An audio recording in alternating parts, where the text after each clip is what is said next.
बहुत से और भी लोग जो हैं वो ट्रेडिंग ऐप बेटिंग ऐप्स को प्रमोट कर रहे थे, लेकिन हर किसी के ज़हन में ये सवाल था कि डकी भाई ही क्यों। आज पूरे 100 दिन के बाद डकी भाई को रिहा किया गया। डकी भाई की रिहाई होने के बावजूद वो जो NCCI के अफसरान है अब तक जो है वो रिहा नहीं हुए। जो दोस्त अहबाब उनको रिसीव करने आए थे, फूलों की पत्तियां निछावर की गई थी, उनका बाकायदा इस्तकबाल किया गया था। VIP प्रोटोकॉल के जरिए जो है डकी भाई को उनकी गाड़ी में बिठाया जाता है, विक्ट्री का निशान बनाया जाता है।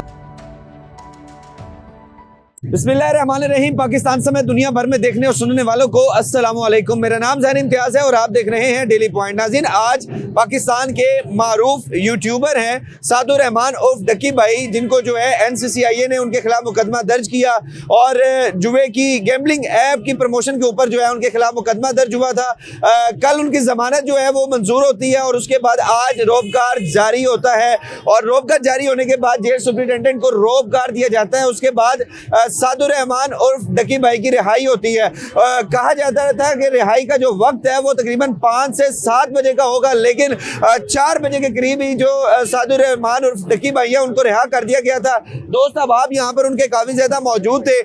ज़ाहिर सी बात है कि मीडिया का यहाँ पर मीडिया भी काफ़ी ज़्यादा था और सवाल 5 से 7 बजे का टाइम दिया गया था, लेकिन डकी भाई को 3:30 से 4 बजे के दरमियान ही जेल से जो है वो रिहा करके ले गए थे ताकि मीडिया को फेस न करना पड़े। मेरे साथ सीनियर सहाफ़ी राना तैयब सुलानी साहब मौजूद है जो कि इस सारे मामले को शुरू से देख रहे थे।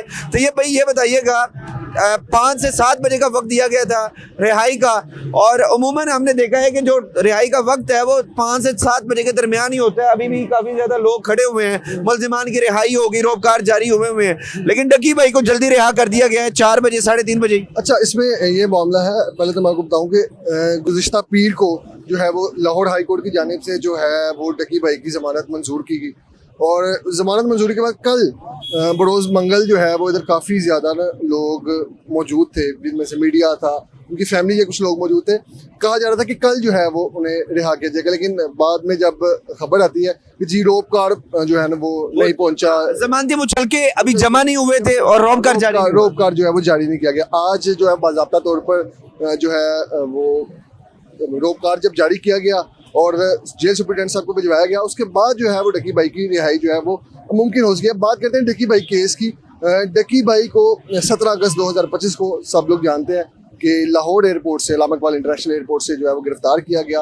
गिरफ्तारी की जो वजह सामने आई उसमें जो कहा जा रहा था कि जुआ ऐप्स, जो गैम्बलिंग ऐप्स हैं, उनकी जो है वो डकी भाई ने मुतअद्दिद वीडियोज़ में जो है वो प्रमोशन किया। इस केस में जो है वो डकी भाई को गिरफ्तार किया गया।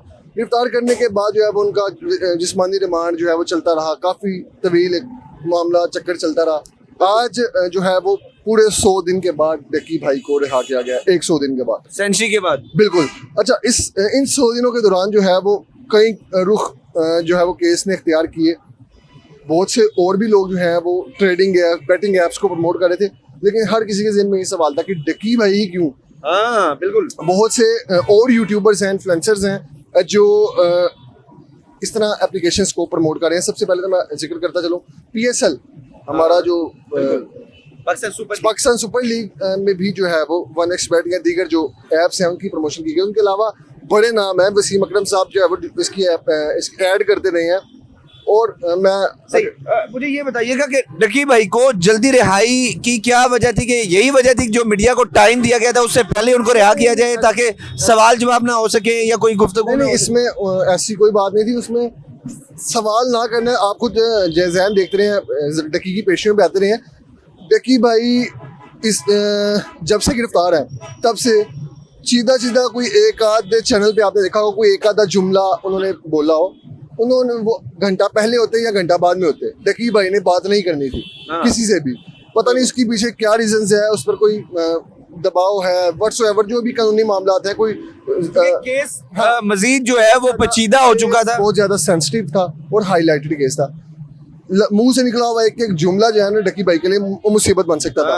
हम डकी भाई की बात कर रहे थे, ये सारा केस चलता रहा। और भी बहुत से यूट्यूबर्स हैं, इन्फ्लुएंसर्स हैं, जिनमें से अनस अली हैं, दीगर इकरा कमल और कुछ यूट्यूबर्स हैं, इन्फ्लुएंसर्स हैं, नाम लिस्ट जारी हुई, उनको जो है वो नोटिस हुए, लेकिन डकी भाई जो है वो जेल में रहे। अब इस सारे सिनेरियो में होता क्या कि 28 अक्टूबर 2025 को एक केस में जो नया मोड़ आता है। डकी भाई की अहलिया अरूब जतोई जो है वो मुकदमा दर्ज करवाती हैं NCCIA के अफसरान के खिलाफ। अच्छा, उसमें ये सारा मामला है कि अरूप जतोई ने इल्ज़ाम ये लगाया कि जो NCCIA के अफसरान हैं, जिनमें सर फहरिस्त मैं नाम लूँगा सरफराज चौधरी साहब, जो एडिशनल डायरेक्टर थे, वो इस केस को देख रहे थे। डकी भाई की गिरफ्तारी में उनका अहम किरदार था।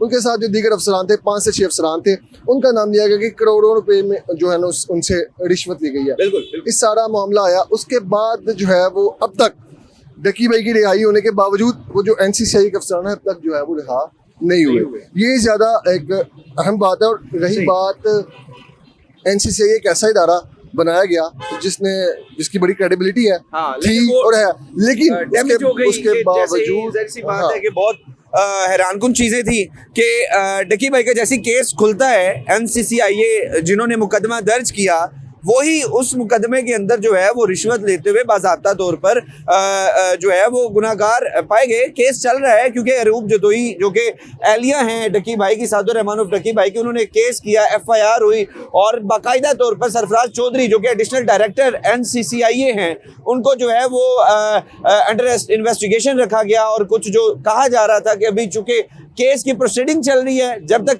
हतमी फैसला नहीं आएगा उस वक्त तक कुछ भी कहना कबल इस वक्त होगा। हमने ये कि अफसरान का ऐसा उन पर इल्ज़ाम आना एक सवालिया नहीं है, बहुत बड़ा सवालिया निशान है। आज जब रिहाई की बात हुई तो जो जुडिशल मजिस्ट्रेट हैं नईम भुट्टो साहब, उन्होंने वाज़ेह तौर पर जब रिहाई का जो है वो परवाना जारी किया, उसमें उन्होंने वाज़ेह तौर पर कहा कि अगर इसके अलावा इस केस के अलावा डकी भाई पर कोई मजीद केसेस नहीं है तो उन्हें जो है वो रिहा किया जाए। 10 लाख रुपए के मुचलकों के एवज जो है वो उन्हें रिहाई दी गई। आज उन्हें रिहा किया गया। आपने एक सोशल मीडिया पे क्लिप भी देखा होगा, वो गाड़ी में बैठ रहे हैं, उनको VIP गेट से जो है वो बाहर निकाला गया और उसके बाद जो है वो एक विक्ट्री के निशान बनाते हुए वो नजर आए। उसके बाद वो गाड़ी में बैठते हैं। बहुत से जो साफी यहाँ पर मौजूद थे जिन्होंने बात करने की कोशिश की, सवाल करने की, लेकिन डकी भाई ने बगैर जवाब दिए वहाँ से जाना बेहतरी समझा, जो कि मेरे ख्याल से 100 दिन के जो है वो जेल काटने के बाद वो क्या ही बात करते हैं मीडिया से। तो और देखा ये है कि जो दोस्त अहबाब उनको रिसीव करने आए थे, ये फूलों की पत्तियां पड़ी हुई हैं, फूलों की पत्तियां निछावर की गई थी, उनका बाकायदा इस्तकबाल किया गया था। VIP प्रोटोकॉल के जरिए जो है डकी भाई को उनकी गाड़ी में बिठाया जाता है, विक्ट्री का निशान बनाया जाता है, उस वीडियो में आप बाकायदा तौर पर देख सकते हैं, और फिर जो है डकी भाई रवाना हो जाते हैं। ये अभी तक की सूरत हाल के मुताबिक ऐसी बात है, जो टाइम दिया गया था जेल हुकाम की जानिब से या जो लीगल टीम की जानिब से कि डकी भाई तकरीबन 5 से 7 बजे के दरमियान जो है वो रिहा होंगे, लेकिन डकी भाई को 3:30 से 4 बजे के दरमियान ही जो है वो जेल से रोककर जमा हो चुका था चूंकि, और जेल सुपरिटेंडेंट ने रिहा कर दिया और उसके बाद डकी भाई यहाँ से रवाना हो गए। हर दूसरे बंदे का एक और ये सवाल है कि डकी भाई बात नहीं कर रहा है। डकी भाई उनके अकाउंट्स जो हैं वो फ्रीज किए गए थे, उनके YouTube चैनल भी जो है वो जब्त था।